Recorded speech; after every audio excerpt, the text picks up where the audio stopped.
feels today. like it. Definitely today. Look at my fancy shirt. I like that. Color? Yes.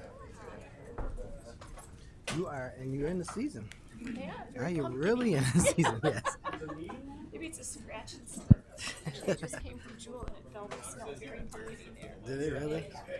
I kind of like that smell. Yeah. Or just the cinnamon and whatever. I don't know how to describe it. Nutmeg. Yeah. Pumpkin spice. Yeah. Okay. Here's some organized here.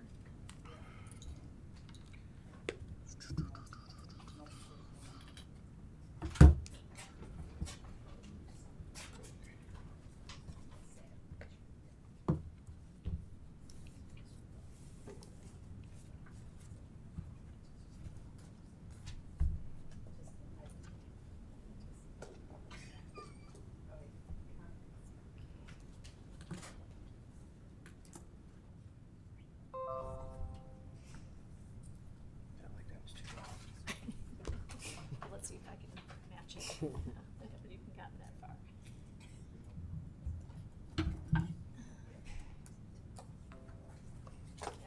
There. Mine might Yeah. be a little bit more A subtle. little bit, yes. I was hoping you'd get a little. Alright. See, you're not done yet. Reminding me. It's like, no, we're going to double it up. We're not be as down. We can double it up. Okay, here we go. Right up.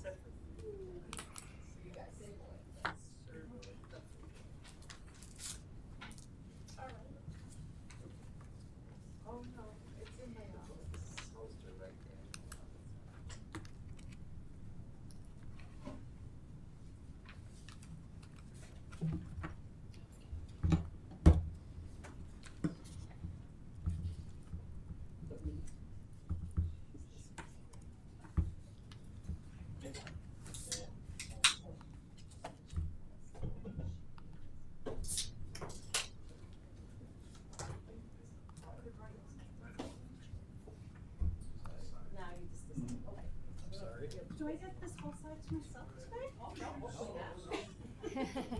Spread out. We have 3 mics.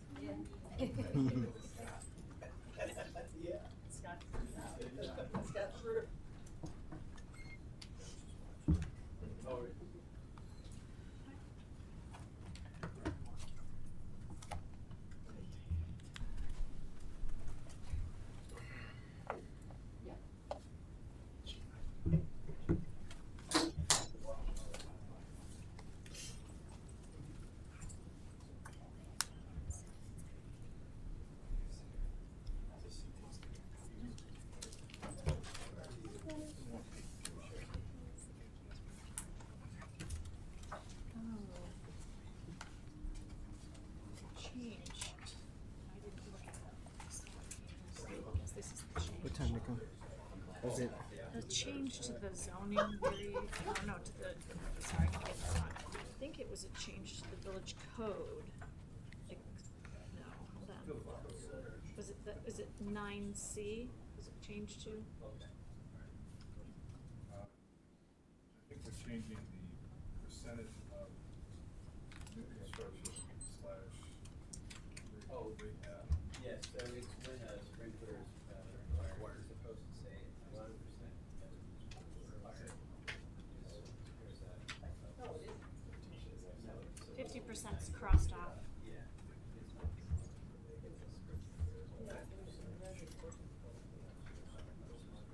Okay, so it's 9B.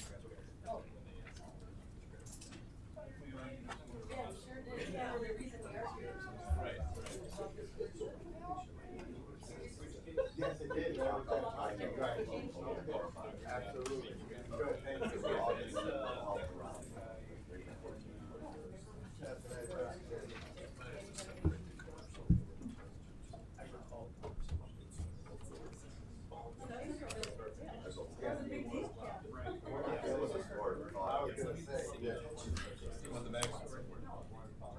Now, was it a few years ago? Yeah, it was a few years.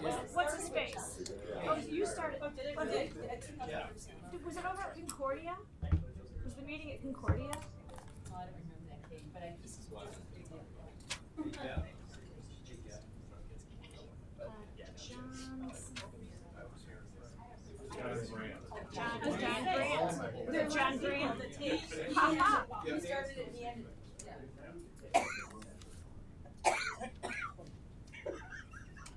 Kevin. Kevin to the front of the room. Up to the- Yeah, we're changing it. No, the language typed by accident. Going back to that. Keeping it, that's what's being. I personally would like to go Well, down maybe to I'm 50, reading this but wrong. that's Are not you the- guys, are you Is guys, this what how the we read read Call John Grant. It went to 90% in 2018. 18. Yeah. No. Yeah. So it went to 90% then, but when we were looking at the language, it said 50%. It was a typo, so we wanted to make sure that it got caught. The bottom line is, it's not changing. The requirement for 90% is as of today, and that's, so the proposal does not include the remaining percent. Maybe it's just because it was burdensome to the. If you ask me, I would go back to 50, but that's just clouding the issue. So it's inverted. It's saying, I think we're gonna get it now. It is 90, but there was a typo because we used the same typed up Oh, thing from yeah, they're there. inverting. It's like, Then yeah. we caught it and put it back to 90, but it already had 50 and you guys already saw Right. 50. So we Understood. wanted to make sure that you guys were. Okay, very good. Yep, I get it. Can I go? Really gotta do that. Yes.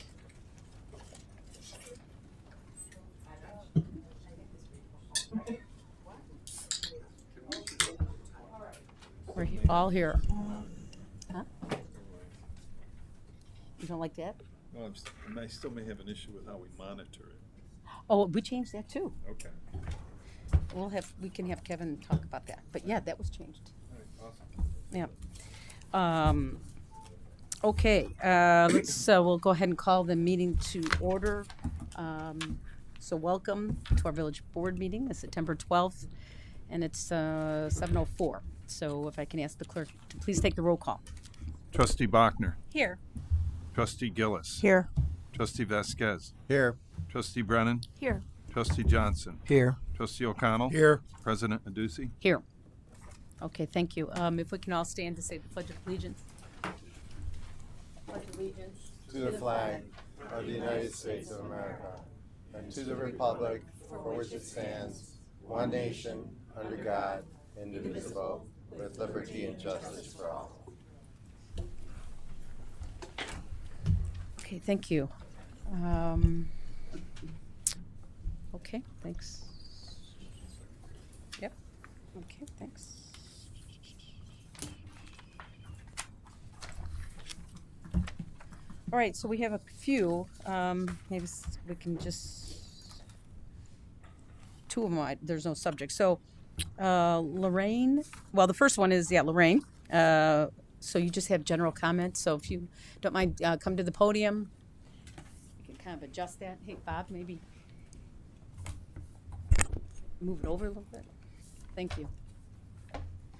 It's okay for me. There you go. Thank you. Good evening, everyone. I live at 1142 Forest Avenue. That's the second house in from Division, right across the street to the entrance to Dominican. I've lived there for 32 years. I know the village has changed quite a bit over that time period. But I'll tell you what the straw was that broke the camel's back for me. It's Lucy. Lucy's a black lab that got hit and she called the police after the dog was hit. But, I have a beautiful patio in the front of my house. I love to read there. What I don't like and what I'm asking for action on is this. I think we all know that Division is used as a thoroughfare instead of North Avenue for people to go west to other western suburbs. They cut over at Thatcher. Augusta is used that way too. Lucy the dog was hit this time, And there was a child not that long ago on Augusta that was hit, a couple of years it may be. They have a problem there too, just like we do on Division. What's changed is this. There's a lot more speeding. There are cars and motorcycles that drive by, and the sound is so, I mean, I could do a dance party on my patio. It is so loud. The mufflers. Just yesterday, there was a car that swooshed right off of Division, parked by my driveway, and was there for at least half hour, 45 minutes. I don't know who's in that car, and it's bothersome because this was a junk car. It was a flat light gray and a flat dark gray sedan, and it was sitting there and sitting there. Now, when I first moved in to River Forest, I was broken into twice. The police were very helpful. They always have been. However, sometimes living alone, you don't feel that comfortable. So who was there? The car started up. No muffler. None. Zoomed south on Forest. The same cars go by. The same motorcycle. Last year it was a yellow motorcycle. They either work at Dominican, go to Dominican, or are just using this as a thoroughfare. It's the same cars. So I say that we have a problem there, probably on more than one street going east and west. And I say that something needs to be done because I know I cross that street all the time with my dog, to take the nice big Dominican walk. I have to wait forever before anyone will stop. I thought it was the law that you stop at an intersection where it's designated with lines. People don't seem to abide by that. Putting up the signs that say, your speed is 62 miles an hour. Oh, well, interesting information. It doesn't do anything. So things that could do something that I don't necessarily like, but they could do something, and innovative thinking could maybe do more. I appreciate all the new stop signs. That's great. That helps. What about speed bumps? I use that street all the time. I don't care if I go slower. If that could save a kid, if that could save a dog, wouldn't it be worth it? What about what we did on Chicago Avenue? But most of all,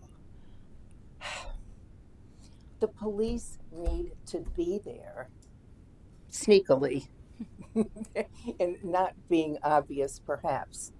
Because I'd like to catch some of these people who every single day have cars that are much too loud, have music that's much too loud. So with that, I am asking you, please do something. Don't let this continue, because it will continue and it will get worse. Yeah. And maybe, I don't know, maybe we could do something that reroutes the east-west traffic from through our town back to North Avenue, back to the streets, back to the streets that are intended to have that kind of traffic. We're a neighborhood. Yeah. So thank you for listening. Thank you, Lorraine. And just one thing, and sure. Again, thank you for all the input. I'm not sure you're aware of, but if you're not, you should be. There is a village-wide traffic study going on right now to look at most of what you just said, not the police side of the thing, but the traffic flow, the traffic direction, trying to stop the cut-throughs, using things like cul-de-sacs and speed bumps and cutouts and all the things that could calm traffic. I really encourage you to go to that meeting. It's on the 21st, right, Jeff? September? What do we? So the Northeast Quadrant study is on the 21st. We're still finishing up the RFP for the full study.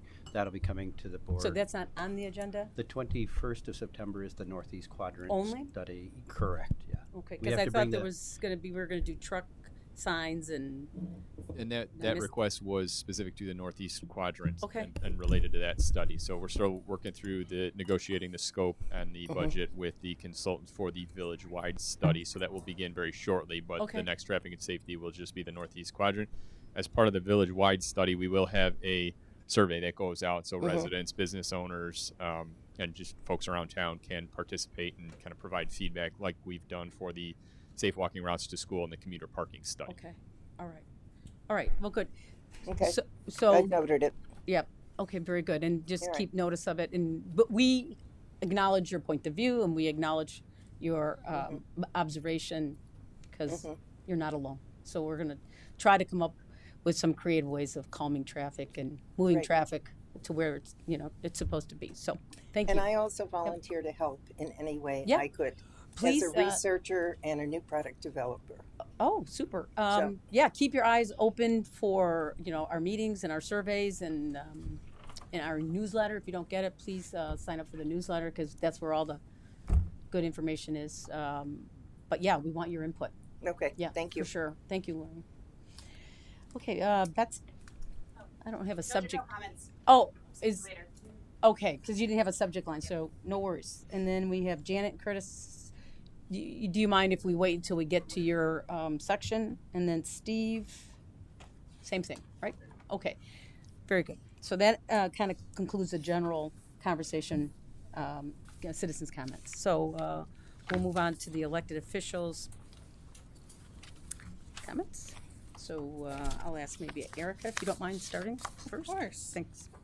I'd like to start with a land acknowledgement. So as we begin, we are mindful that we hold these meetings on lands that was once and still inhabited by indigenous people, including the Ojibwa, the Chippewa, Menominee, Potawatomi nations, and more.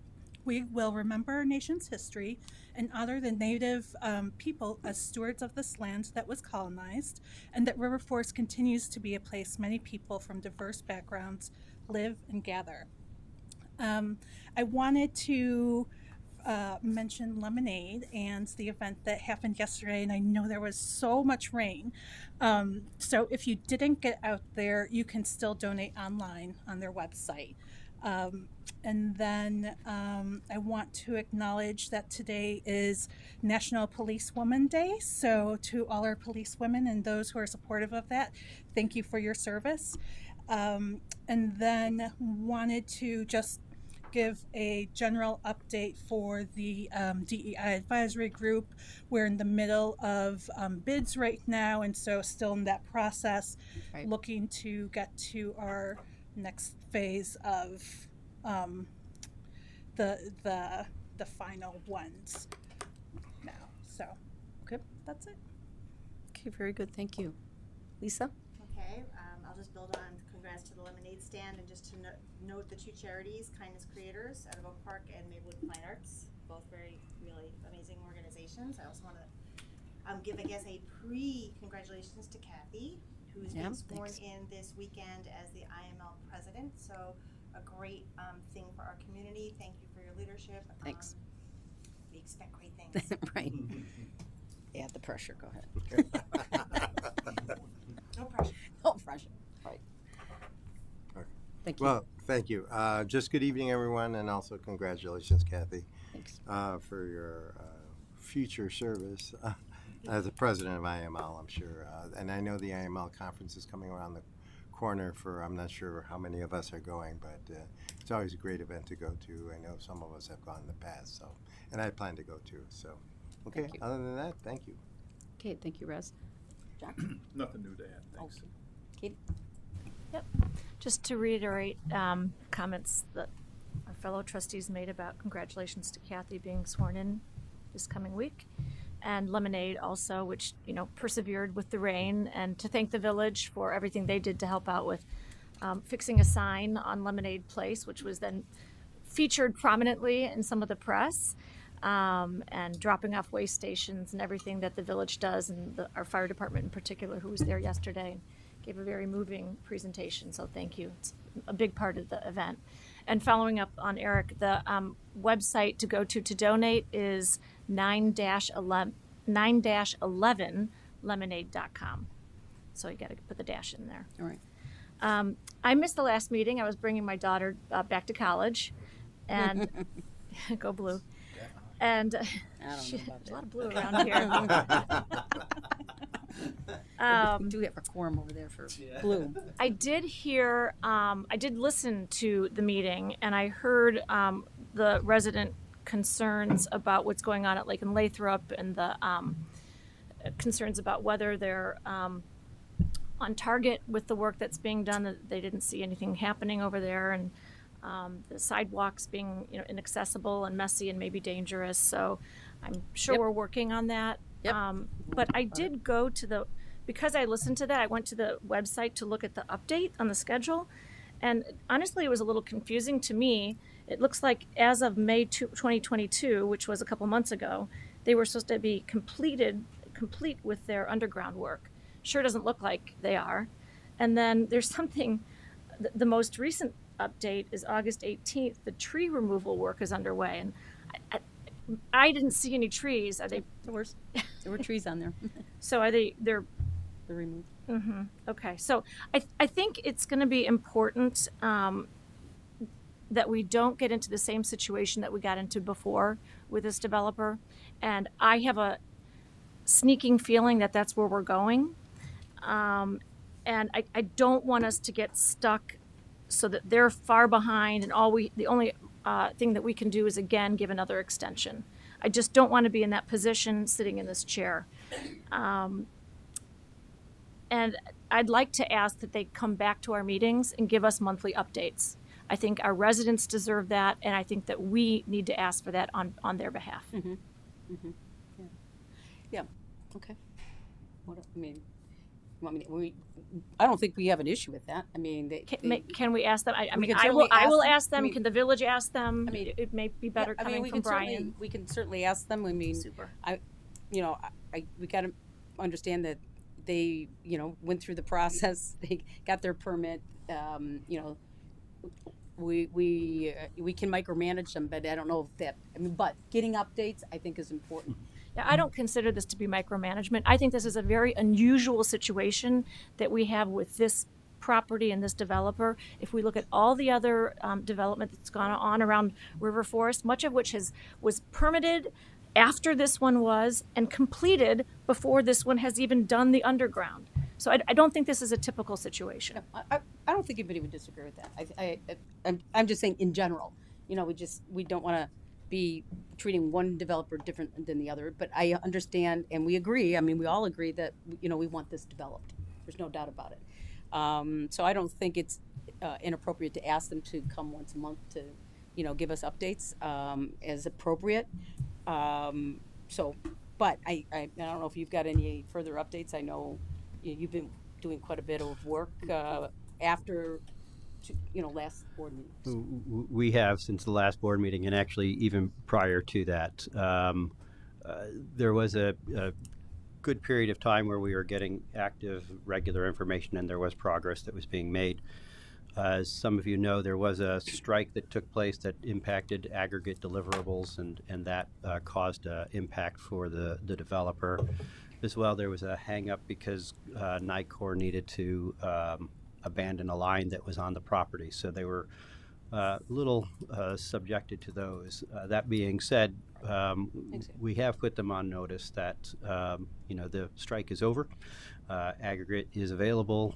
You will have noticed there is some work that it did start last week, and they've expressed that they expect to be in earnest this week on site. Now, that being said, we've put them on notice. They have until October the 3rd in order to respond to what we've noticed them upon, and we'll keep on top of that. No, you said you took them on notice. It wasn't just calling them up and say you're on notice. I mean, there are certain things that was brought to our attention that we, like the sidewalk and the cleanliness of the development, which is what is under our purview, and we took that to heart.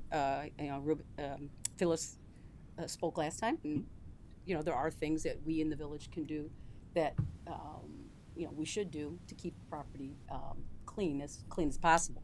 So that's what you're referring to. That's correct. I mean, we're not their project manager, but we do want to make sure that the project is clean and safe for our residents in order to walk the street or walk the sidewalk and so forth. So those are the things that we're also staying on top of, which I think is important. So, but we can certainly ask them to come in once a month to give us any updates that they feel is appropriate. And we will continue to update our website too, so people can read that. But for sure, they were out there taking down a tree. I saw it personally. Are they completed with their underground work? That I was, know they've got underground work was supposed to be concrete completed by and- May 2022. Yeah, there was a. they got concrete. I'll have to follow up, but there was still a question on the south foundation wall that needed to. There was a easement question that needed to be addressed, but I don't know the status of that, so I can check on that. The rest of the work is the foundation work is. That's all in. It's cold. I mean, it doesn't mean we shouldn't have updates, but I think our job right now is to make sure it's safe and clean. So we'll take it from there. Okay. Anything else, Katie? No, I'm finished. Okay.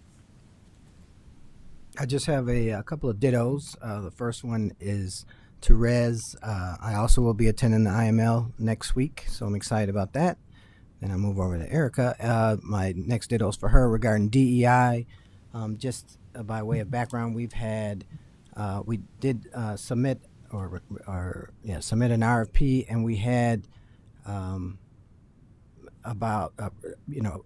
RFPs from all across the country, 16, right?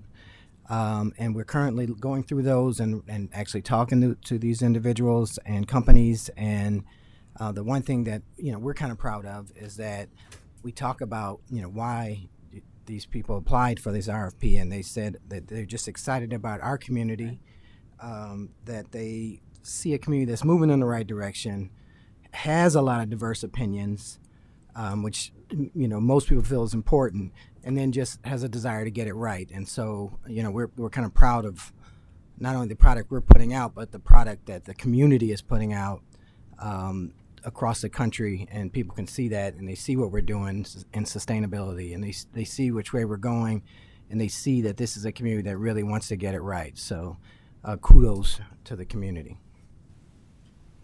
Great. Thank you. Thank you, Ken. Again, congratulations to both the promoters on the lemonade stand. They did a great job. Again, it was kind of timing was great because the rain really let up, and really gave them the opportunity to get a lot of people out there. There were a lot of umbrellas in hand, so that was good to hear. And again, Kathy, congratulations on this weekend and your appointment with IML. I know how important that is for not only our community but for a lot of communities throughout our state. The last two items I have are just kind of literally housekeeping items. Yep. Yesterday, as before the lemonade stand, when it was raining, many of the streets were flooded with the leaves coming down. Would ask the residents to just take a couple of minutes if they know rain is coming, is to make sure that the catch basins are clear. And so we don't have flooding throughout the community, and it also keeps our public works folks at home as opposed to on the street. So on a Sunday, and secondly, just want to remind residents that their garbage, primarily bulk items, should not be put out on the streets, prior to their garbage, the night before their garbage. Again, yesterday was a good indication. There's a couple of couches out there that I'm sure are going to weigh about 50 more pounds than they did before the rain came yesterday. And just generally, it just kind of takes away from the character of our neighborhoods, and it's just the right thing to do. So if people could cooperate on those two things, again, just some nice things to make our community a better place to live. Thanks. Great. Thank you.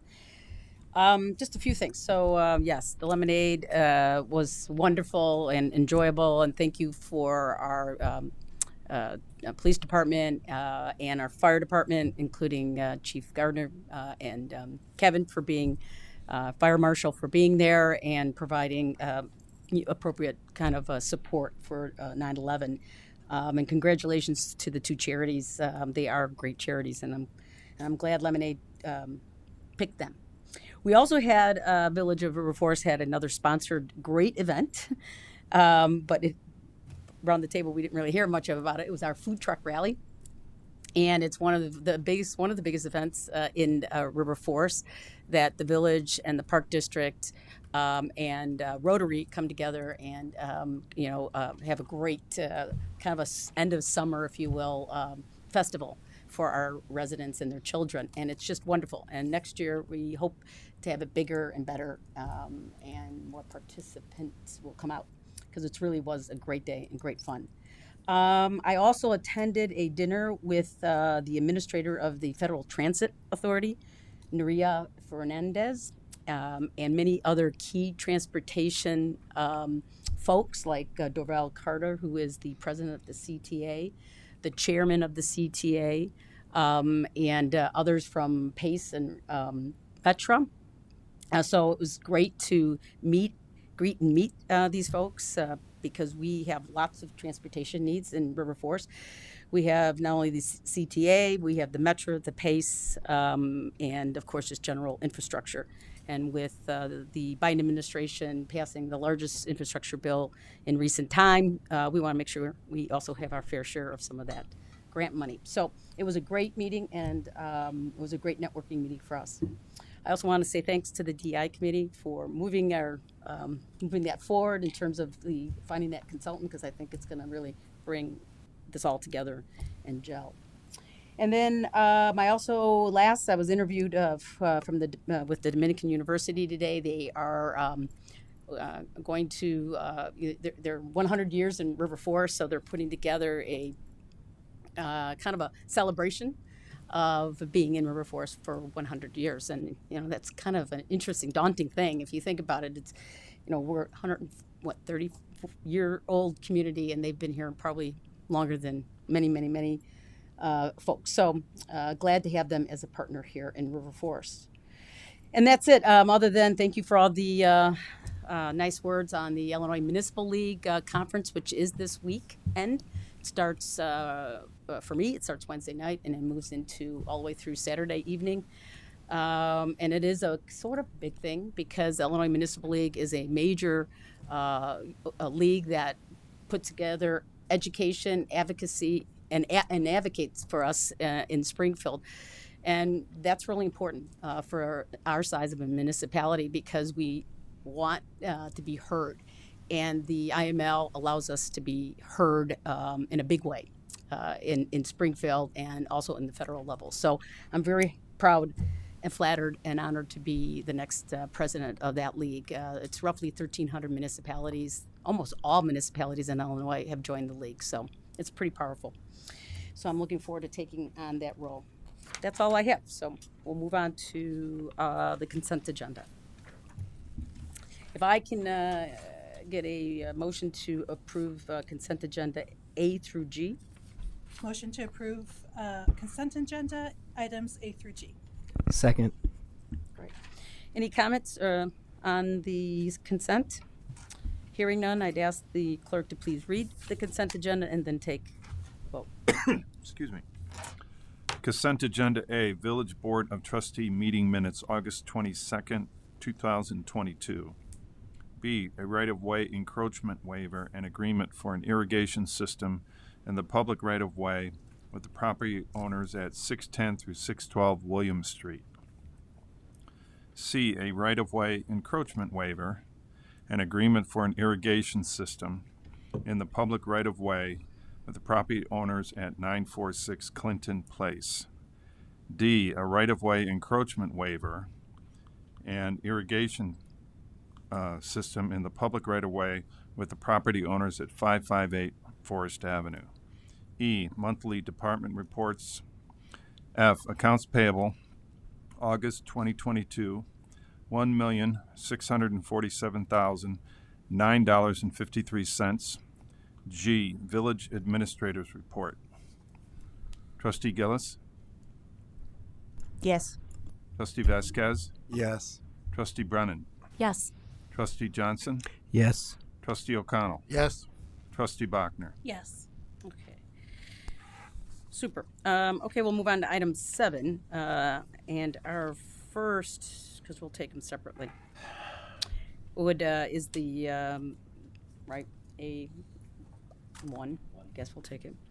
Okay, so if I can get a motion and a second to approve, where is that? To approve the ordinance granting the requested variation for 934 Park Avenue. Motion to approve an ordinance granting the requested variation to section 10-9-5 of the zoning ordinance at 934 Park Avenue. Second. Okay, very good. Okay, Janet and Curtis, I know you're here, and I don't know if, Steve, are you the architect? Yes, Okay, so if you want to, I mean, before we take any questions from the trustees, if you just want to, like, tell us a little bit about your project Of course, be happy to. Thank you. and why the variance, probably. Yes. Is it helpful to have slides up for you all, or? Well, you tell me. That help you? I think it will. Okay, Okay. very good.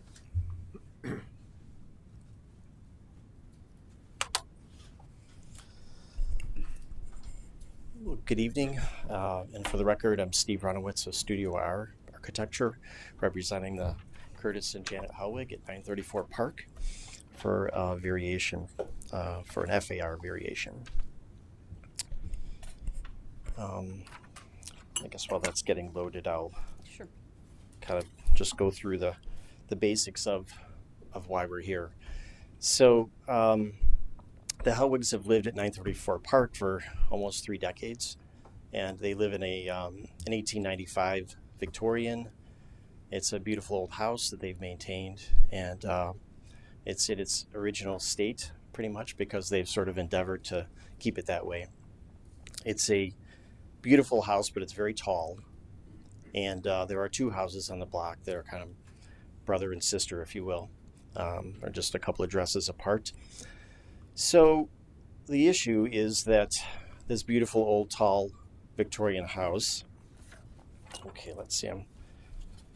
Could I have you pull up sheet A11, please? So this beautiful old Victorian house is tall. And it's the one right in the middle of the street line photo there. And the sistering property obviously is the one that looks just like it on the end. So, so they've got this tall old house. The 3rd floor was built out when they bought the house 27 years ago? 29 years ago. The 3rd floor was built out when they bought it. And they've raised their kids, and they'd like to stay in the house. Sort of age in place, if you will, and they love the community. But the attic of the house is it's built out, and it's taking up the available area that they would have to sort of alter their house. If you could just pay attention to the 2 aerial site photos, and if you take a look at the houses, they're neighbors to the north and south. And I'm looking at drawing number 1 right now. So drawing number 1 shows the aerial view of their house and its footprint relative to the footprint of their neighbors to the north and south. And you can see the neighbor to the south extends back about 35 feet beyond the back of their house. Now, of course, that house is a 2-story house. It's not an old Victorian. It's built later. And the house to the north extends 25 feet past their house. And so, Janet and Curtis, they would sort of finally like to solve the problem of having a new kitchen. So they have this sort of old house with a grand foyer and sort of some grand spaces in the front part of the house. In the back part of the house, they have a chimney and a secondary stair and all sorts of things that are clogging up the back of the house. And so we're trying to solve that problem for them. Currently, their master bedroom faces the street because that's the largest room in the house on the 2nd floor. So they have a little tiny master bath, and their master bedroom faces the street. They'd love to enjoy their backyard, but at the moment, it's sort of all clogged up with stuff in the back. And without completely destroying the original character of the house, just sort of retool this whole house, what they'd like to do is tear off an existing 2nd floor. It's sort of an ad hoc laundry room. It was a porch. It was built over a porch, and it's really not. probably originally. Yeah, But and it's just not in character with the house at all. So what we're proposing is an addition off the back. It's a 2-story addition, and the addition is 17 feet. So 17 feet doesn't even align with the north neighbor or the south neighbor. And then there's a little piece that sticks out another 8 feet, which is part of a screen porch. That's the basics of the reason why we're here. So the variance is essentially covering the area that's currently occupied by their attic, which they don't use. So with that, maybe I'll just, if you guys would like to say anything, or if you guys open up some questions, maybe. Unless you have anything you want to add, or yep. I would clarify Yep. that the 17 feet is when you take off the back porch and the laundry room above it. So that's 7 of the feet or 9 of the feet going back of that 17 feet. So it's really like 10 feet more into the yard past where our 2-story, it's already 2 stories Right. in that area. Right. Or at least in part of that area. Our problem's simple.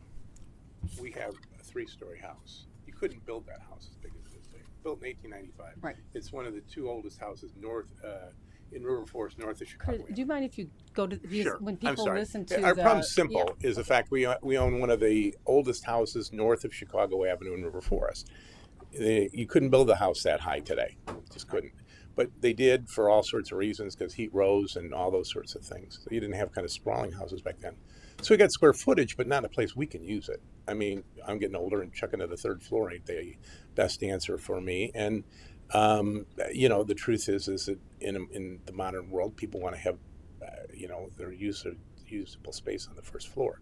So when you compare it to what's around us, we're really not going any bigger or anything like that. We just are being pushed into this situation because the amount of square footage on that largely unusual for us anyways, 3rd floor, puts us out of this floor area ratio. And that's really what's going on. And I think that's the differentiator of going here, is that you've got usable space. And I just want to make sure that the trustees understand that the height of that home is part of it. It's not usable.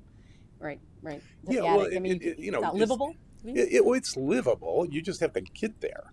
I mean, you got. I think it's. Forget what it is. I think it's 45 stairs, or maybe that's wrong. 45 stairs in the basement. Up. I've counted them enough times. I think it's 38 or something to get up there, and it's a long way. So I mean, you're not going to have your kitchen and everything on the 3rd floor. You're going to have all of your usable stuff, and I think that.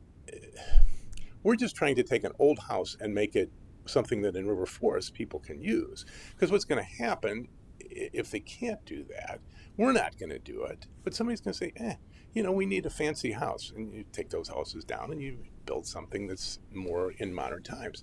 And, I love that house. And I just want to make it something that we can live in, ideally for the rest of our lives. And then somebody else comes and looks at it and says, hey, this is a pretty nice house. Let's leave it, opposed to what you see all over the village and all over our area.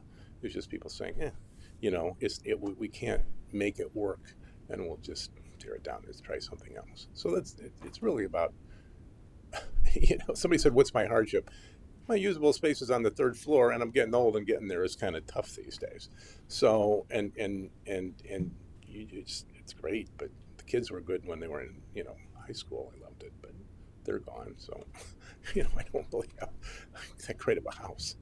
So that's kind of our situation. I can open it up to questions, I guess.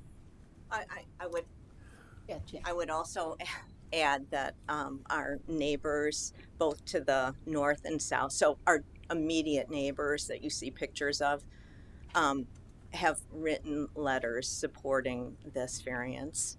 So they are in favor of it. And, we've talked to them, and, it's like they see that the addition is helping them, in terms of, it's going to make our house nicer and, in that way make their property value more. So, I think that's another thing to consider. I guess the last thing is, You know, 1 block away from us, we've seen 4 historic houses, including one Drummond, torn down. So I think there is a real risk if you don't let people modernize their homes so that they are what our community, what our neighborhood expects for the neighborhood, that, you know, you're going to see a lot of, you know, houses like ours torn down. I'll just make one final comment. The neighbor to the north, they can't even see this addition. I mean, they can't. There's no window for them to see it.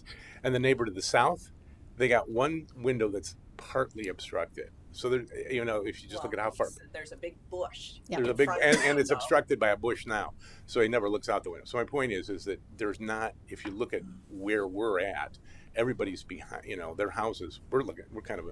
We look out our back window and we see house on either side. They don't. So we see walls. We see walls. We see walls. Okay. So, yeah. anyways, I think any questions from the trustees? I mean. I just have a comment, a couple comments actually. First off, there's a lot of homes in River Forest where the 3rd floor is not counted against their square footage. So they're actually kind of adversely affected by that. Secondly, on that block, I think the lots run 220 deep. Yeah. So they've got plenty of space.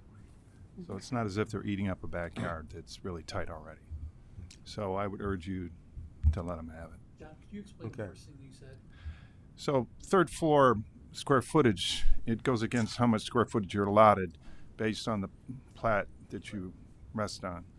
There's a lot of houses that have 3rd floor attics that have now become living space. It hasn't been added to it, and they've just sort of gone under the radar, so to speak. Yeah. That to me is most important. I have Go a ahead, couple Russ. of questions. Mhm. You mentioned historic homes next door, down the block, etc.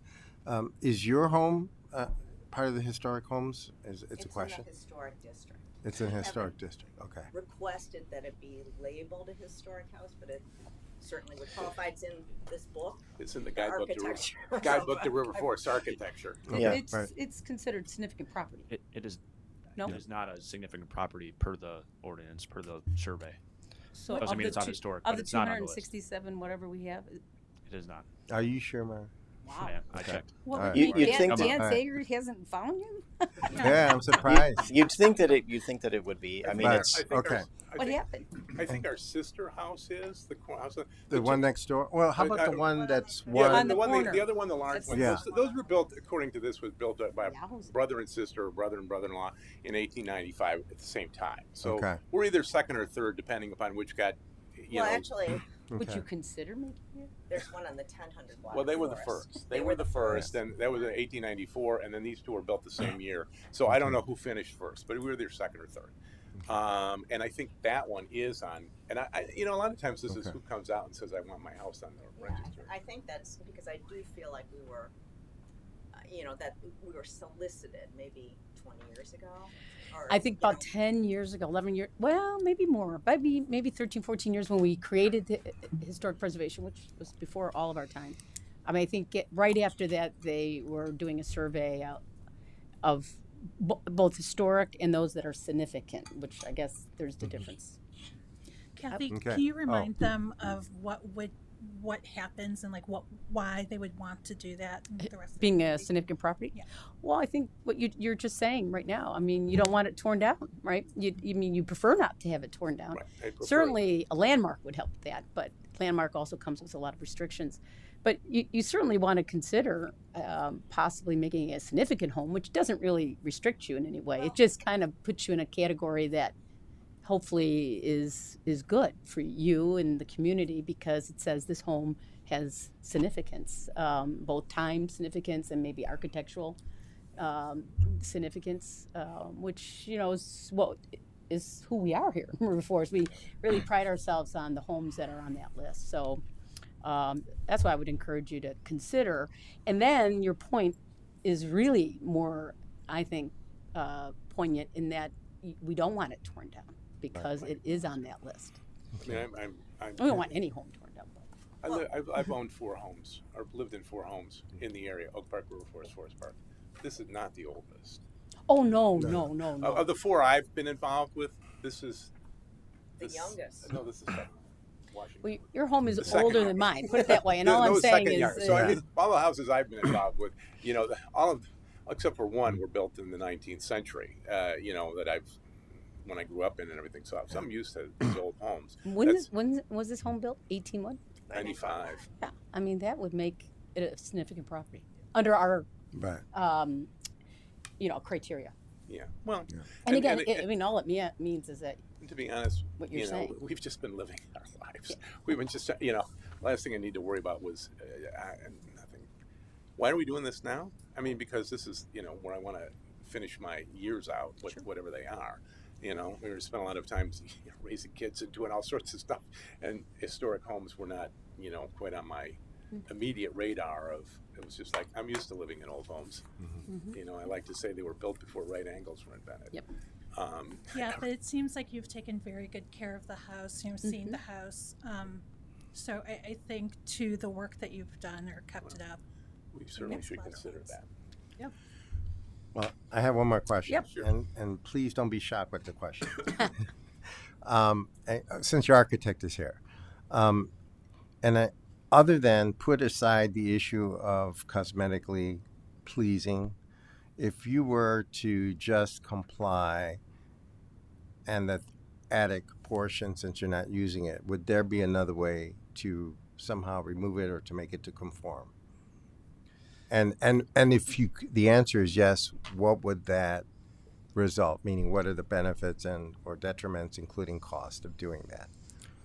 And one thing I'm thinking of, just so you know, is since it is an older home, is that going to cause or a safety issue in the integrity of the building or the structure? That's a complicated question. I know. I love these. That's a lawyer question. I'm sorry, but I wish I was a lawyer. So they have about 150 feet to work with. That's all that's left, which is amazing when you look at drawing number 1, and you look at the footprint of their house, and you look at the rest of the lot, and you say to yourself, any person would look at that and say, "Oh, they have plenty of room to build." No, they don't. They've got 150 square feet, like less than this desk area to build. So the answer is they've had multiple design professionals, multiple design professionals working on this house over the years, trying to get a new kitchen and trying to solve some of the Rubik's Cube equations of this house. If you all took a tour of the house, it would be very clear that the house doesn't engage the backyard at all. They've got this 220 feet going back. You don't see it. You don't see it from inside the house. You actually have to go outside the house to see the backyard. And there's just chimneys and stairways and all sorts of things. So you'd really have to retool the inside of this house and rip this 1895 house apart and replan it to kind of solve the problem. And then you've destroyed a piece of history. And I would say it would be cheaper and easier to knock it down and build a new house. Not that that would be my solution. That would be the more cost-effective solution. So it's a challenging problem to deal with. And I don't know if I'm effectively answering your question, but it's kind of a complicated one. There's this, which is the reason why we're here. Yep. So I think if you modified the roof line, it wouldn't be historic. Yeah. that's why I said not that it's not important, cosmetically pleasing. Put that issue aside. I was looking more for the issues of safety and the integrity of the structure, and then the cost of it. So, you could scrape off the gable roof and put a flat roof on this house, and build all the way back. But you wouldn't want to do that. Okay. Or we wouldn't want to. One more thing I'd like to note: isn't the square footage above your garage also factored into this? That is also factored That's in. what's causing it to. Yeah.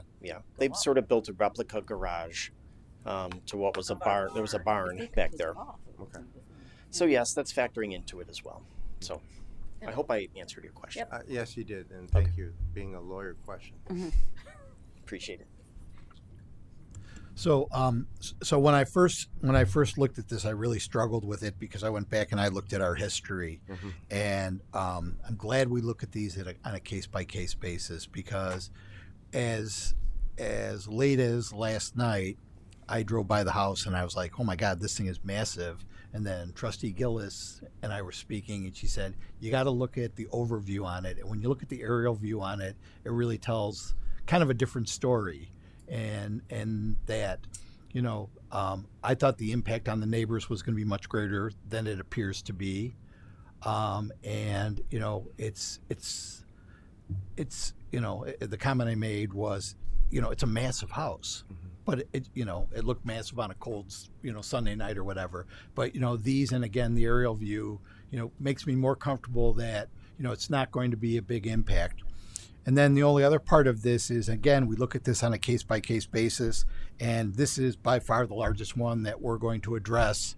And we need to make sure that when we do this, that it's I appreciate the fact that your neighbors and other neighbors who've sent letters in are in favor of this, but we have to look at this in the context of our whole community. And so I think when these things come up, I think we need to have more conversation and more engagement from the community in terms of how much, again, we're looking at each one of these individually, how much do we want to give on each one of these, and how's that going to impact the character of our community. So again, looking at this and kind of looking at, again, each case individually, I think this is probably something that makes a lot of sense for us in our community.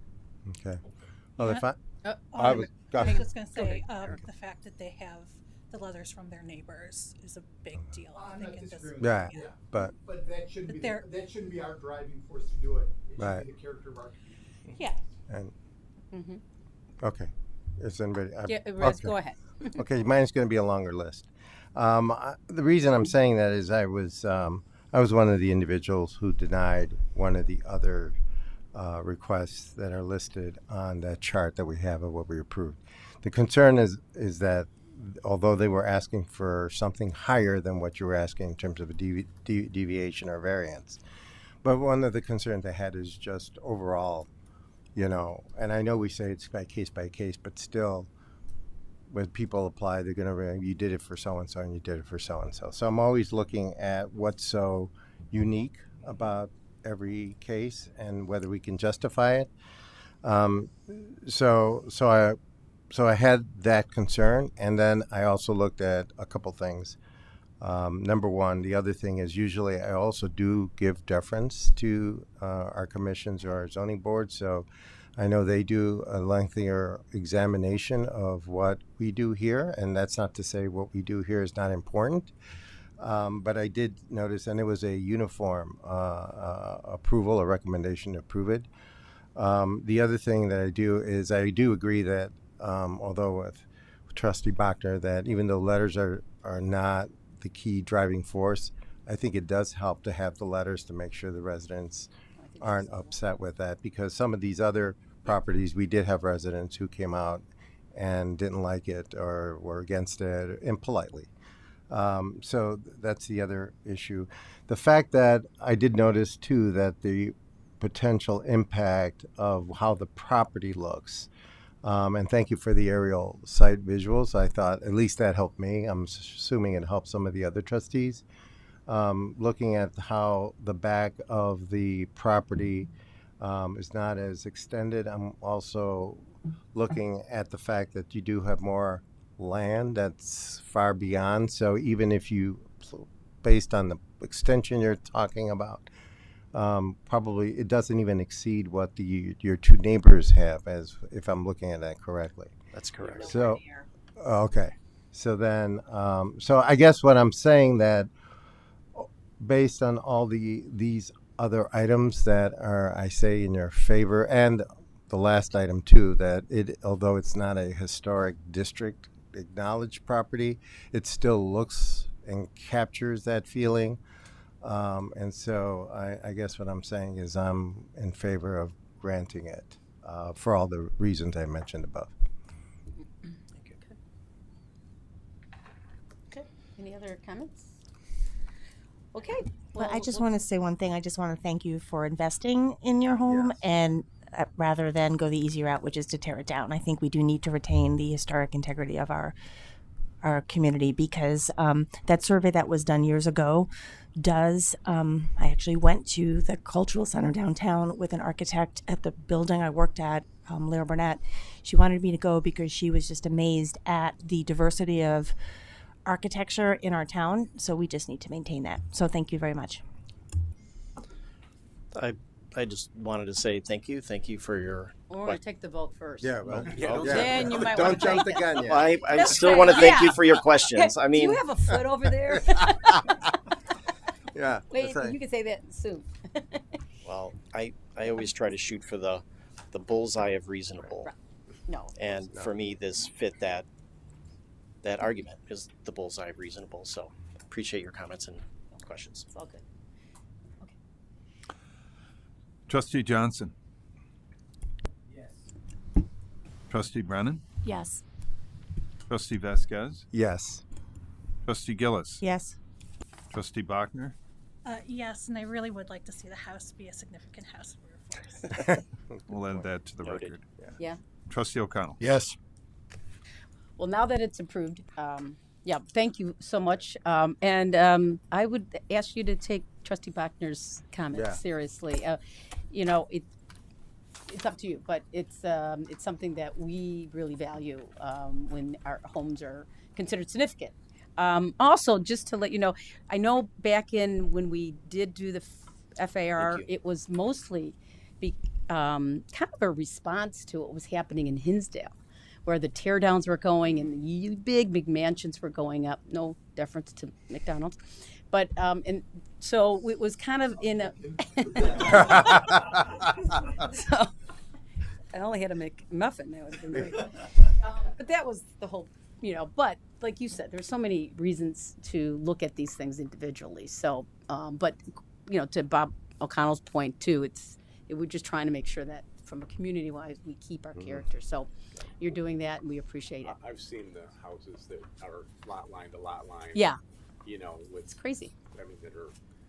I have a good friend that built one of those out in Hinsdale. I was like, how'd you get away with this? Yeah. You know, but That's how they do. I did. Now you know.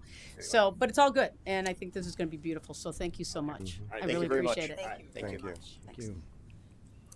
Okay, so up next is an off-street parking variation. So if I can get Okay, I move to approve the ordinance granting the requested variations to section 10-9-8 of the zoning ordinance at 138 Keystone Avenue. I second. Okay, very good. All right, would Betsy? No? Yep, Betsy. Betsy, yes. Hello, everybody. So I'm here with my husband, Stuart, or Stu, and we are seeking us a variance to the off-street parking provision so we can tear down our old garage on our current property, our house property, and not replace it due to hardship of the fact that we already have a garage. It just happens to exist on the property that we own right next door. We very uniquely own right next door. Whereby a second garage would, one, be extremely expensive in any year, but most certainly in the current climate, and two, add further and unnecessary buildings to the property, thus removing natural spaces, something that's very important to us, to our neighbors, and we know the village at large. Stepping back a bit for some background, we bought the house 10 years ago, and when we bought it, we knew, like from the start, that we'd have to tear down the garage. The question was just always, where the heck are we going to rebuild the garage? Mm-hmm. The reality of young children, one who's here, and expenses, I was just trying to figure that out. We bought the property right next to us 3.5 years ago with the intent of preserving the green space and really opening up the backyard, and ultimately the long-term intent of combining the properties. The house next to us is a very, very small house that we rent out as a rental property. So it's a tiny little place. The property across the way is we have a large Victorian, and the kind of next house over is a large Victorian. So we were trying to also we bought this property to avoid having someone come in and put a giant house in between these two similarly not formally historic or but kind of Victorian homes. When we bought the property right next door to us, it became very clear that rather than rebuild our garage on our house property, we could put it on the property next to us, build a 3-car garage that would accommodate enclosed parking for both us and our very small rental house. Again, while increasing the green space, they'll open up the backyard. Knowing that variances are all about precedent, you guys just spoke a lot about that a little while ago. I want to reinforce that we are, again, in a really unique situation of owning the property right next door. I don't think it's very easy to replicate that. Not many will do it. As well, our intent is for the long term. We purchased our 135-year-old Victorian home as our forever home. We put a lot of work into restoring and reviving it. We won a historic preservation award on it. And part of that kind of reviving it is not just about the house, but about bringing the yard back. I mean, historically, the property that we own next door was actually the yard of our neighbors. So just kind of really, again, opening up the yard space in general. To address the provision in question, we have off-street parking in spades. This is our newly built 3-car garage. We built it to match our home. Again, long-term focus here. So it looks like a garage that should actually fit with our house. 3 enclosed parking spaces for both us and our renter next door. If you click forward, there is plenty of spaces in the garage, and then click forward on the garage pad right in front of it to park. As well, if you click again, we actually have a double driveway between the 2 houses. So there's ample parking, enclosed and open.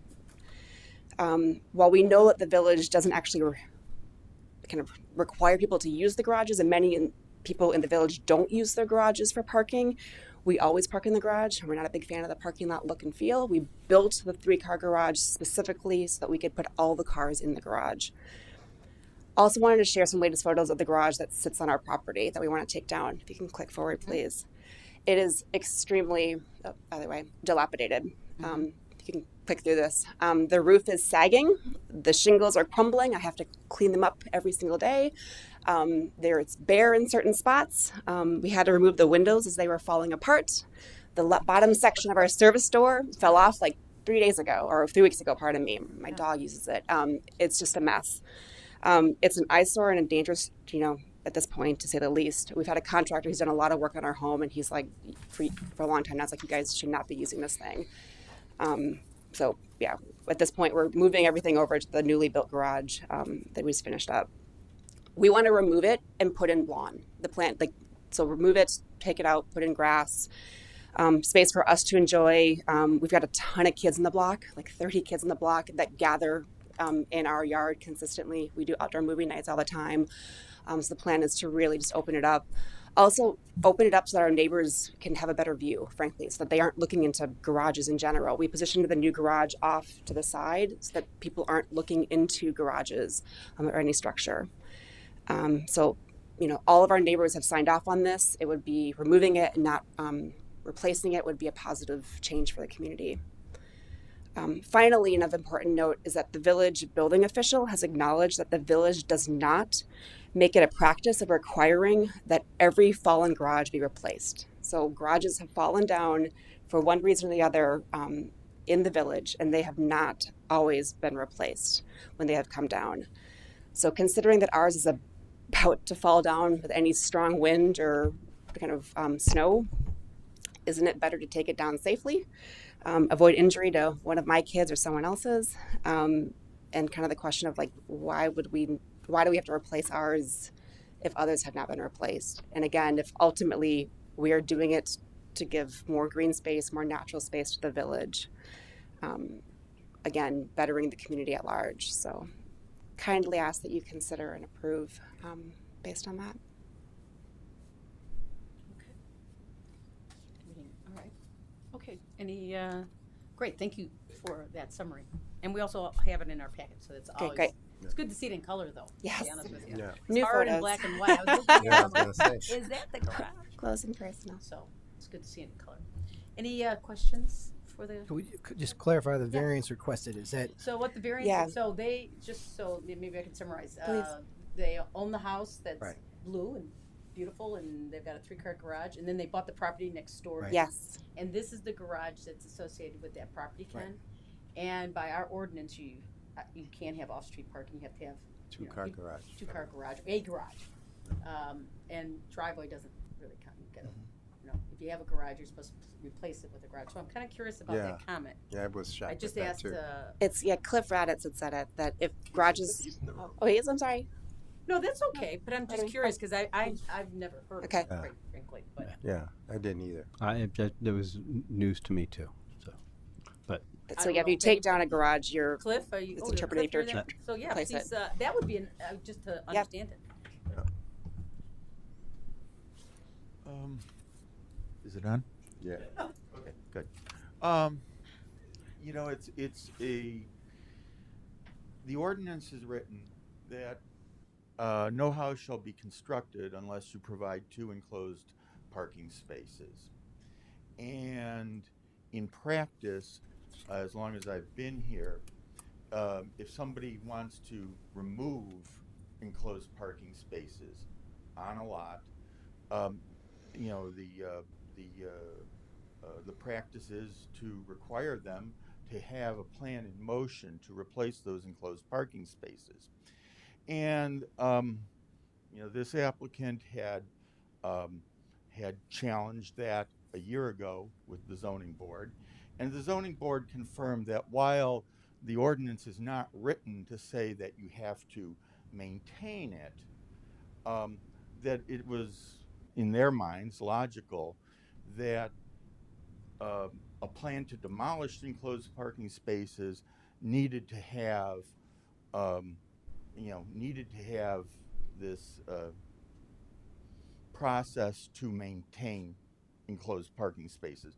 Otherwise, people could at random say, well, I bought this house, but, you know, for whatever reasons, I don't like my enclosed parking spaces. I'll just have them taken away. Right. And this has been a challenge in a number of instances over the years. That being said, you know, to apply for a permit, you're commencing a legal process, and we have to follow the rules. Now, there are some things that happen by accident. You get a big snowfall and the roof caves in on a garage, or there's a fire and it burns down, or you know, whatever. There's a number of ways that nature takes care of buildings that have outlived their useful lives, and in those those instances, there's no legal process that has been started. They clean it up, they take it away, it's gone. So, you know, that has been the, you know, and we don't go door to door saying, gee, you now have a zoning violation, here's a nice ticket, and you got to have a plan to start building a garage. We don't do that. Different, right. So, I mean, you know, there is this dichotomy of outcomes there where you started a process to, you know, apply for a permit to demolish a garage, then you have to replace it.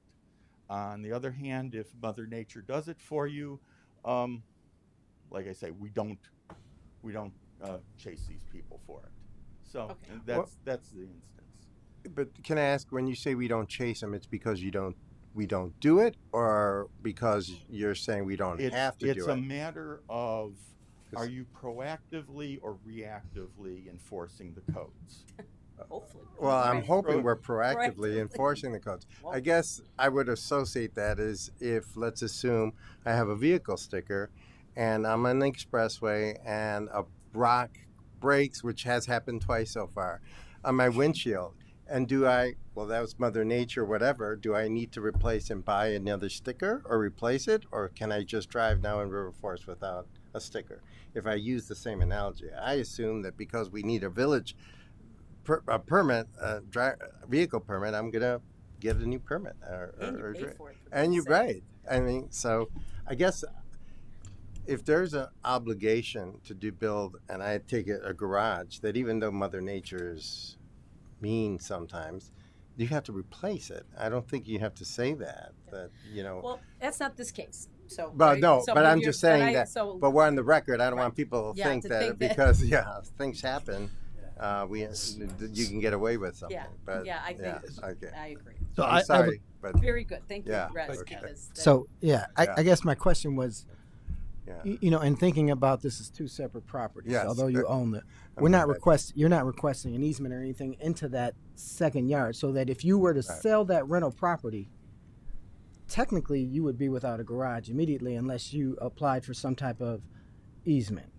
And you're Technically- understanding that. Immediately, yes. Our plan is to combine the properties. So basically, you can see the garage that we built. It's built to match our house specifically. That shows the long-term commitment that we're in to put the properties together.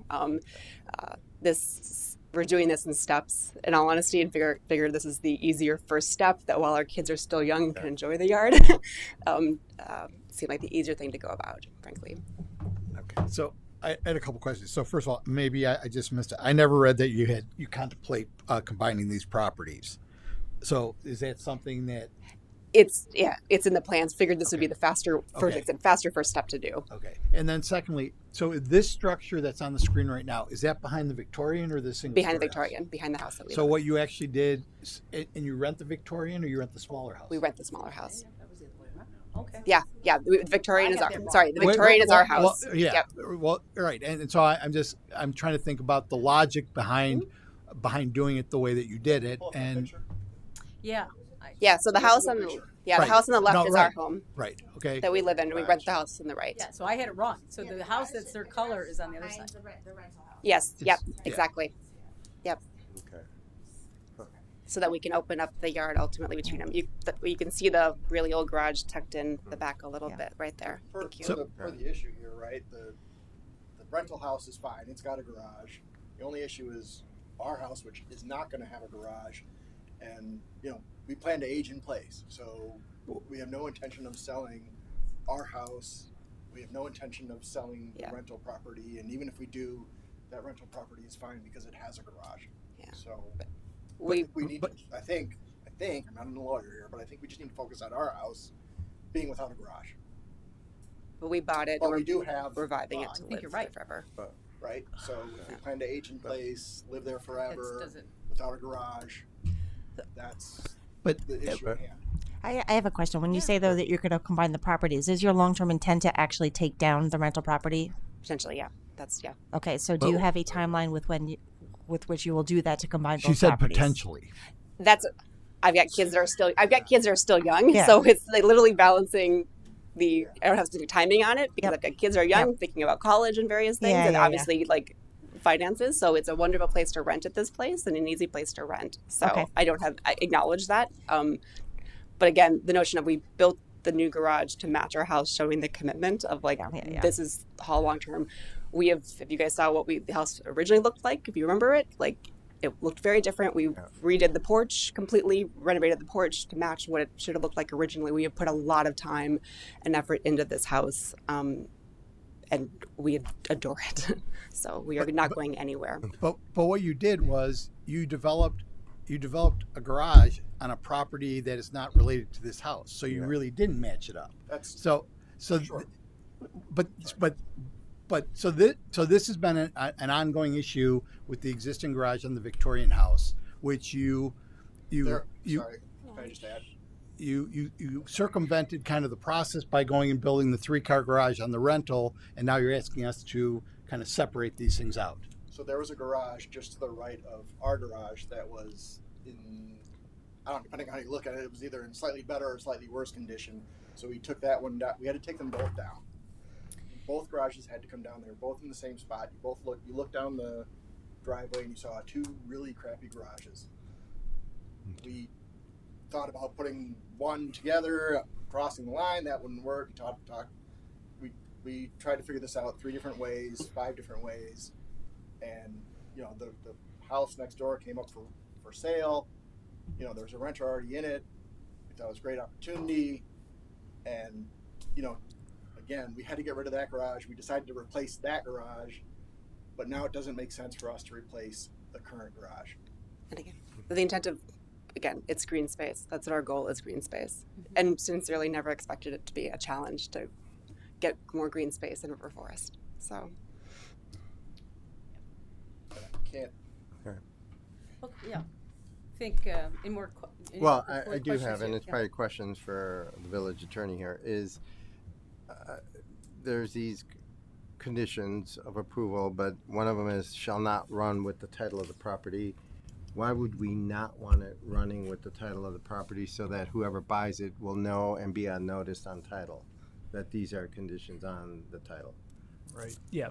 And the only concern is I know Brian and the staff are overworked. So my fear is if they have to wait until they issue transfer stamps, I don't know if there's a real mechanism that's going to alert our staff to be able to make sure that before they issue the transfer stamps, they're going to make sure that these conditions are met. So, and so, yeah, I'm always concerned saying about the village inspection. The village inspection? Catch it. And who does that? The village. No, I know the village. Who in the village does the inspection? Inspector. Who does it, Brian? Bob Kreider. Bob Kreider does that. So our enforcement. Our enforcement. So they do it. Yeah. When? Well, my fear is Yeah. that, and I love my staff. I get it. They're your staff of the village. I get it, but I've worked with government so many times that somehow something gets cracked, it falls through the cracks because someone, because of an unusual circumstance, doesn't will say, oh, I didn't know, oh, I forgot about this, or no one triggers it, and so that's my fear. So I'd rather run with the title, with the property, so that whoever buys it is going to know these are the conditions, is my recommendation, unless you see that's a problem somewhere else. Yeah, so is table setting the ZBA deadlock 3-3 on a recommendation. So it comes to you as not a recommendation to approve. As such, the ordinance that's in the packet has no recommended conditions because the ZBA doesn't make any recommendations when they don't recommend approval, right? So in discussing this matter with staff, I came up with some proposed conditions. So the board has a couple choices. You can give them the variation and let it run with title, and any owner of the Victorian house on the left will never have to put up a garage again, right? Unlike any other house in River Forest, which needs a 2-car garage according to your zoning ordinance.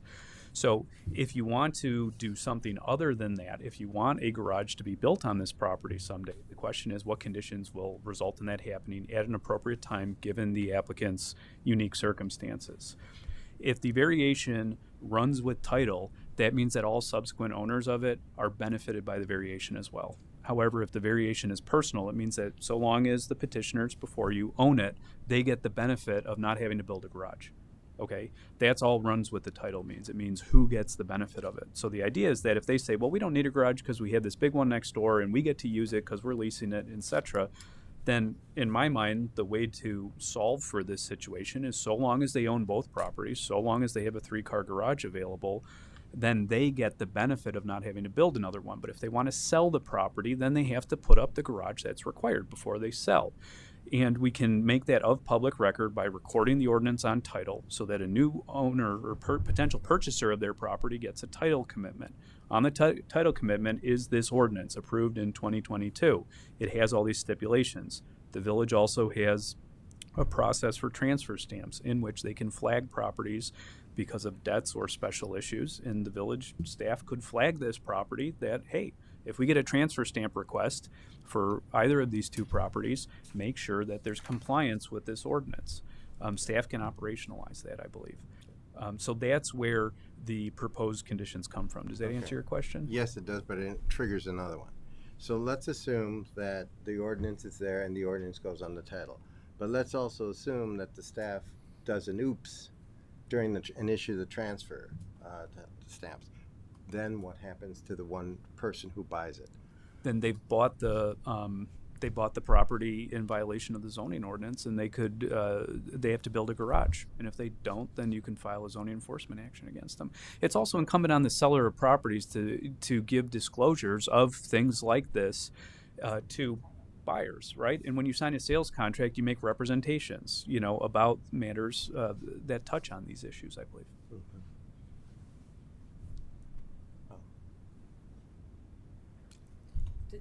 I like that idea. I do too. Yeah, everyone got one of these. I'm nervous about the idea, but okay. No, and not because I'm against the conditions or the ordinance. I am concerned that. Well, how else would you tighten it up? I'm saying that to me, this doesn't give me the comfort because it's really relying on human nature. And if someone was to buy it with the transfer stamps being issued, I can see that person arguing, well, you didn't do what you were supposed to do, and then we're in litigation. But is the litigation with us, Greg, or is it with the sellers? It's everyone gets named, including Yeah. the title insurance companies, Right, the attorneys right, for the right, buyer right. and seller that should have seen Right, it. I mean, we've seen right. those cases play out. Yeah. Yeah. So I mean, so again, you know, as the petitioner is representing, is they want to be here for the long term. They want to age in place. They want green space. And so I think, you know, if all those conditions, and they're willing to live with the conditions that, you know, if for some reason they decide to move, they're responsible for building a garage, then, you know, I think that's, you know, I think it's kind of the best of both worlds. Well, they're either responsible for building a garage, or they sell it with the disclosure that whoever buys it has to Correct. build one, Yes. and that has to get built into the purchase the sale price. Absolutely. Yeah. Yes. And I think that's what Rez is Right. saying, though. Yeah, and I'm just trying to avoid the litigation. God knows, I don't mind paying for Greg, but I don't want to pay more than that. Worth every penny. Absolutely. Okay. And by the way, no reflection on you. I'm just thinking of past problems that have. Not a lot of them, thank you, but. Oh, so you're saying title insurance. So what John is saying, I'm interpreting, the title insurance will pick that up. Yeah. Right. Yeah, they should. I mean, They should. a title insurance policy would pick up the ordinance that's been recorded, and the new owners would take subject to it. So the new owners would be advised by the public recording of these requirements. An attorney representing the buyers on this deal would need to get a copy of the ordinance, review it carefully, and tell their clients what must be done. Is there any type of deadline by which a new owner would have to have that garage constructed, or just until you Well, get cited? Or The draft conditions that are before you is that prior to the transfer of the property, the owners have to build the garage. So Prior to it transfer. it would be done prior to transfer. That's what's All been right. proposed. Otherwise, if the village is in a position of becoming aware of a violation, it's in the village's, you know, it's akin to prosecutorial discretion. How much time do you want to give someone to comply? Sorry, can I just ask one more question? Sure. If we go that route, which seems fine, if we combine the properties, does that all then go away? Yeah, so if you combine the properties and you own one property with a single-family home and a three-car garage, the variation is moot because you're in compliance with the zoning ordinance and no longer need the variation. That's true. There was just one piece on that, though. Will this be tied to a tax ID, so they need to make sure that they line the tax ID number up with the ordinance, where the ordinance comes into play? Yeah, this property should have its own PIN separate from the other one. And this ordinance would be recorded on title to the 138 Keystone PIN. I just want to confirm, if they merge the properties, is that 3-car garage sufficient then for the lot space? Yeah. As long as there's one single-family home on the combined lot, then it would be. I don't believe the village would allow 2 single-family homes on a single lot of record because you can only have one principal building per lot.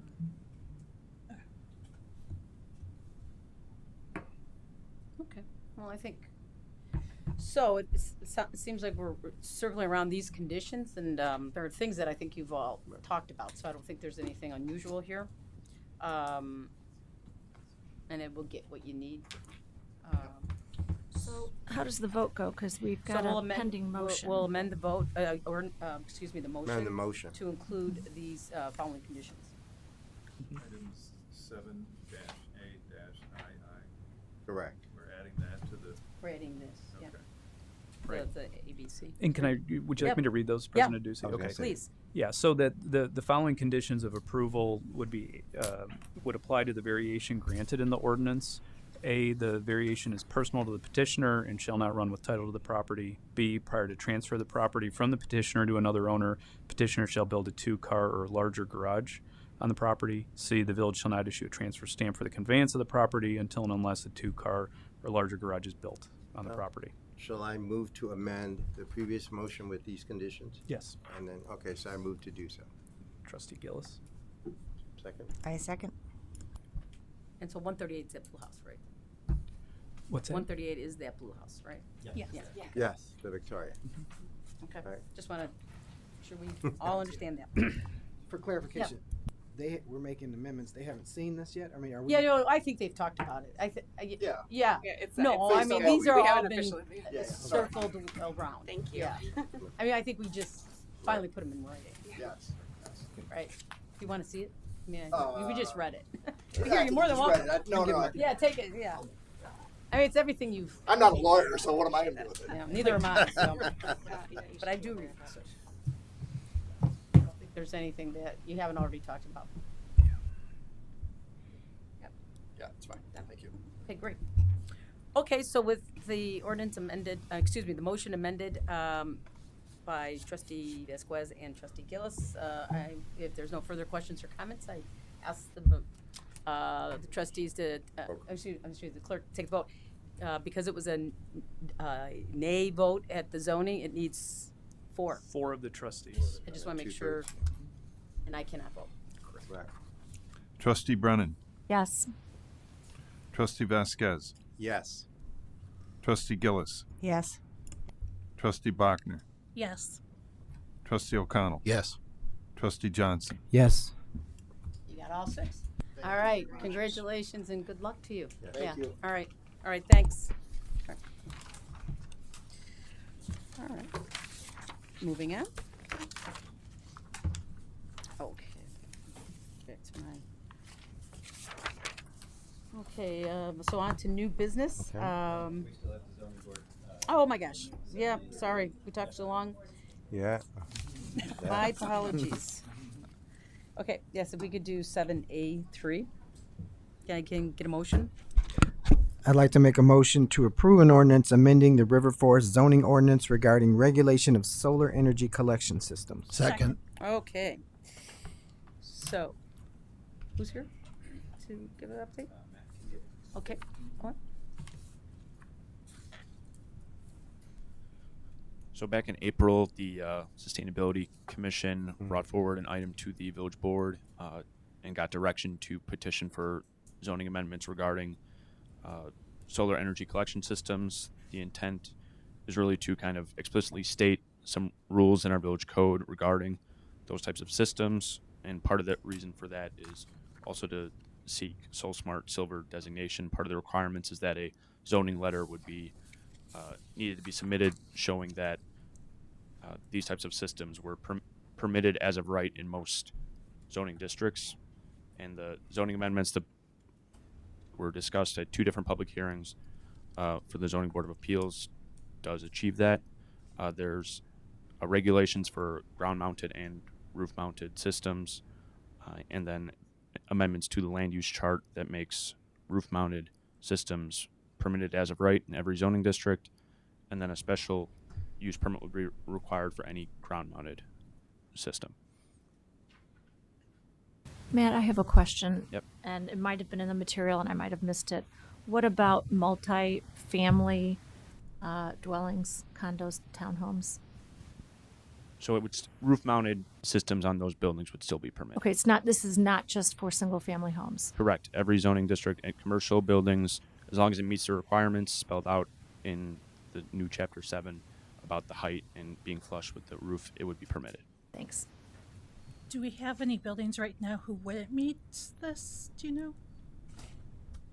Not that I know of.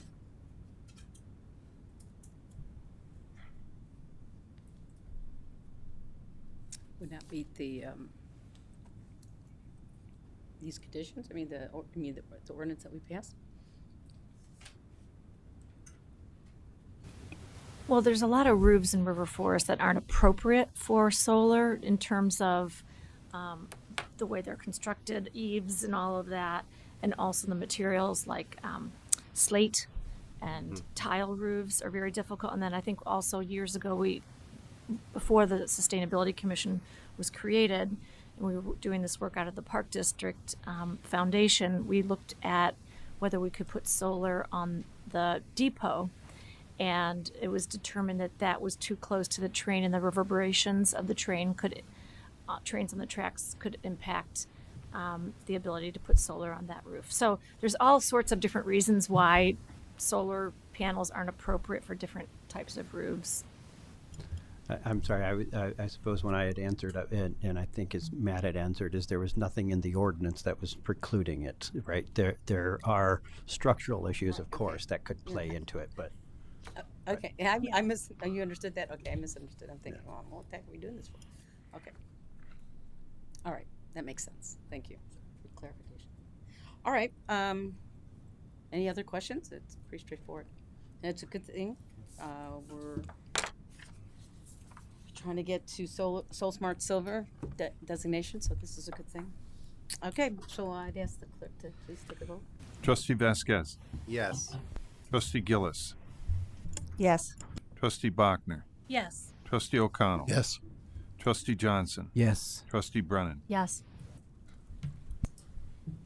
Okay. We'll move on to now new business. 9A. This is a minor amendment. So if I can get a motion and a second.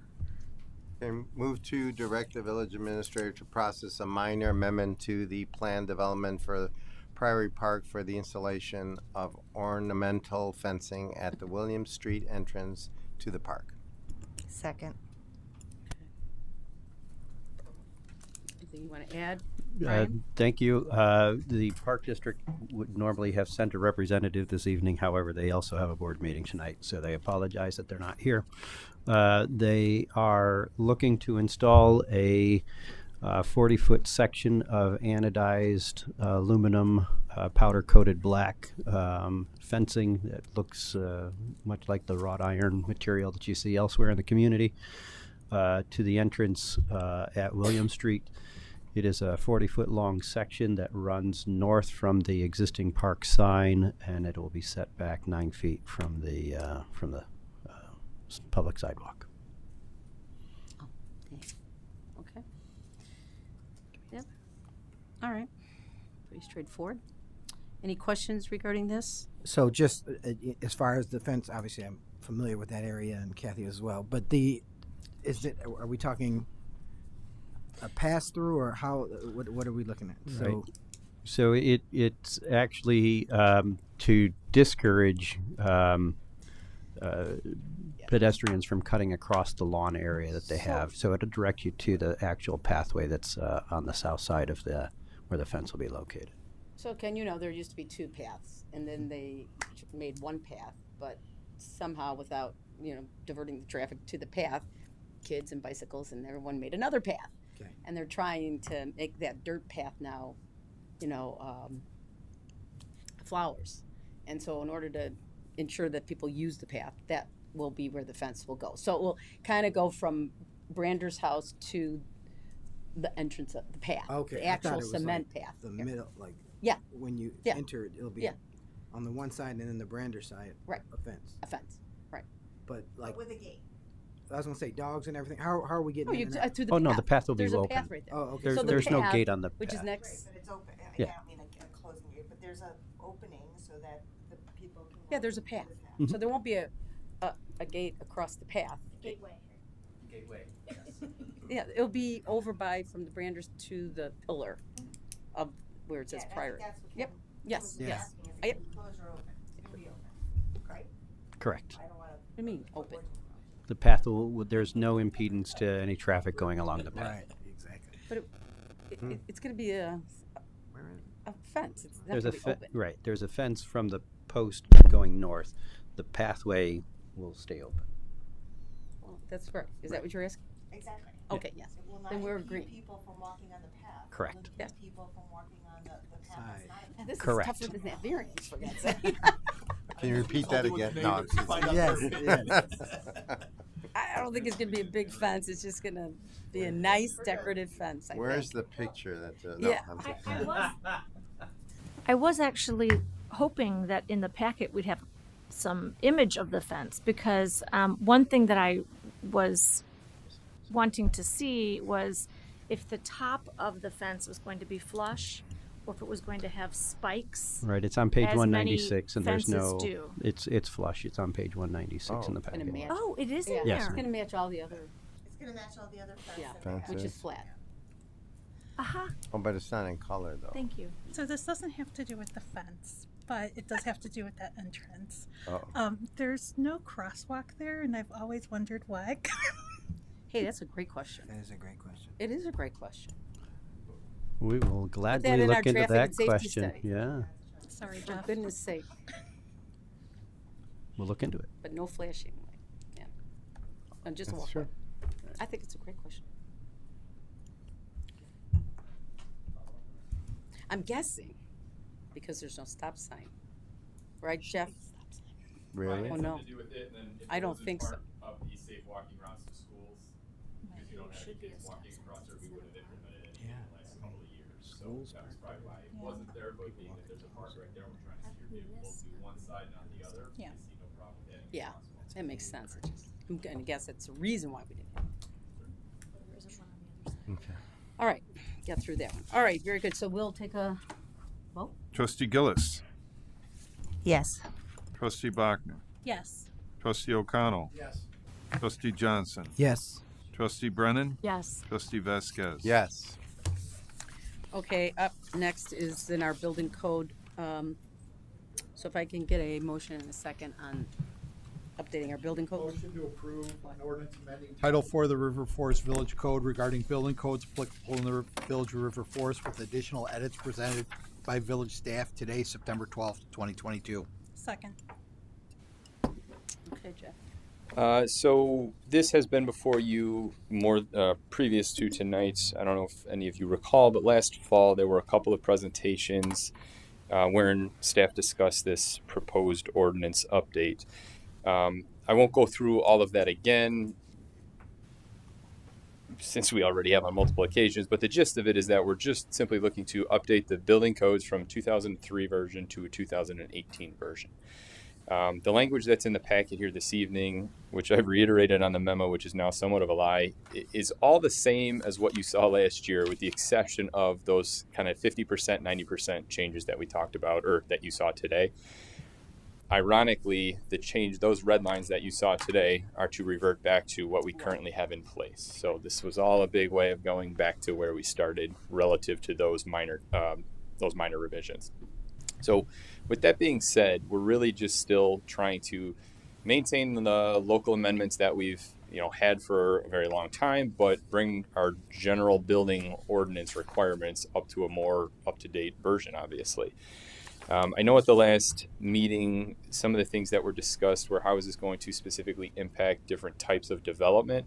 So one of the things that we did was we worked with our plan review consultant to look at 3 random typical developments that we see here in town. We took a new construction of a single-family residence, a single-family residential addition/remodel, and a commercial interior renovation. And we see quite a few of those kind of silos of development here in town. You can see the comments that they generate. Obviously, the new construction has a lot more kind of changes based on this proposed ordinance. That makes sense, right? It's new construction. We want that. It's going to be around longer. We want that to be as up to snuff as we can make it. The addition/remodel permit for residents had some comments, but really not a ton of substance there that would drive costs through the roof. And then the commercial renovation, there were no comments. So the commercial renovation that we happened to look at, the development that they had proposed and the revisions that they had made already met the 2018 ordinance changes. I asked one of our staff members to look at the comments that were generated and what that would kind of translate to in terms of cost. And on both the new construction and the residential addition permits, it was in the ballpark of $3,000 to $5,000. So nothing egregious when considering the fact that our building code is kind of coming forward 15 years into the present day. So that was slightly comforting. It's not nothing. It is a good chunk of money, but considering the change that we're proposing here, it seemed somewhat reasonable, to be honest.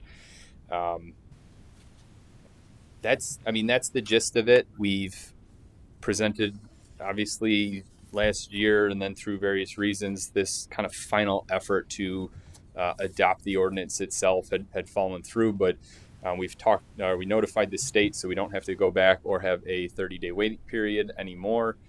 We've ticked that box, so it's really just whether or not we want to update this ordinance and approve it. We've got several experts in the room in case we have any questions, and just looking for, hopefully any questions that you have that we can answer, or approval of this ordinance here this evening. So with that, I will open it up to you all. A question, it may be off topic, but this does not address anything with regard to monitoring, correct, of the sprinkler systems, indoor sprinkler systems. This does not refer to that at all, right? Monitoring that? Oh, as far as like no, that's not, there's nothing of that in this ordinance. Okay. Obviously, their internal sprinkler system. You're talking about residential. Yeah, I am.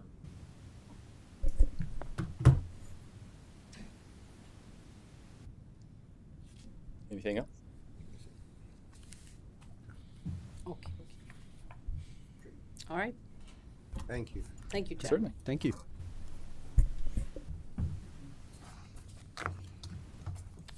Ready to take the vote Ready? unless there's any further questions? Okay. Pretty straightforward. Trustee Bachner. Yes. Trustee O'Connell. Yes. Trustee Johnson. Yes. Trustee Brennan. Yes. Trustee Vasquez. Yes. Trustee Gillis. Yes. Okay, the next one is an amendment of our village code regarding fees for building permit extensions. Move to approve an ordinance amending section 4-2-1 of the River Forest Village Code regarding fees for building permit extensions. Second. Thank you. Great. Thank you. Included in the packet, obviously, is the analysis report proposed an ordinance amendment that changes the fee structure that we charge for non-single-family residential units. Currently, the way that we are structured is on single-family homes and on commercial properties. After the building permit, initial building permit expires, I'm allowed to give extensions on those permits. Those extensions are charged 1/3 of the overall cost of the original fee for the 3-month extension. When reviewing our business practices, however, on our single-family residential and on our commercial properties, we already have a very generous schedule that we provide to our contractors. The International Code Council, the ICC code that we were just discussing, has a 1-year building permit timeline, at which point the permit expires and you would then need to file for a new application. Ours range between 15 and 18 months, and under PUDs we can give even a longer period of time as we choose to on our own. So as we were taking a look at what our business processes here, it made good sense that on commercial and non-single-family residential developments, that we look at a different way to be able to manage those fee structures to make sure that we properly and effectively keep projects moving forward. We are still very much a very business-friendly place as an organization. When you take a look at not only our permitting schedules, but also, as you saw tonight, we're now moving up to the 2018 code. The standard actually is there's a 2021 code. We also do carve-outs on sprinklers. We also do some other various carve-outs to make ourselves a very friendly place to do business. So this is a very responsive and responsible approach to addressing just our fee structures. That being with that being said, I want you to know we are looking at a much larger comprehensive review of our overall fee structure, as was discussed last year during budget time. We're currently reviewing a proposal to get that project moving forward. But this was much more timely and met very well with what we were discussing earlier tonight. I have a question. I heard you regarding the first extension and the second extension. Is there ever a third extension, and what happens then? Currently, the way that our rules are written is I'm allowed to give out 2 extensions. Okay. After that, then they have to reapply for the entire permit. Okay. Now, that being said, under PUDs, I'm not allowed to grant any extensions. Those have to come back to the village board for consideration. Okay. Thank you. I think it makes sense. It's a prudent thing to do. Any questions? Okay, so let's take the vote. Trustee O'Connell. Yes. Trustee Johnson. Yes. Trustee Brennan. Yes. Trustee Vasquez. Yes. Trustee Gillis. Yes. Trustee Bachner. Yes. Okay, very good. So no executive session, so if I can, right? No executive. So we'll get a motion. Motion to adjourn. Okay, Second. okay.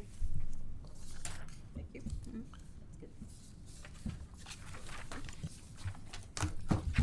Trustee Johnson. Yes.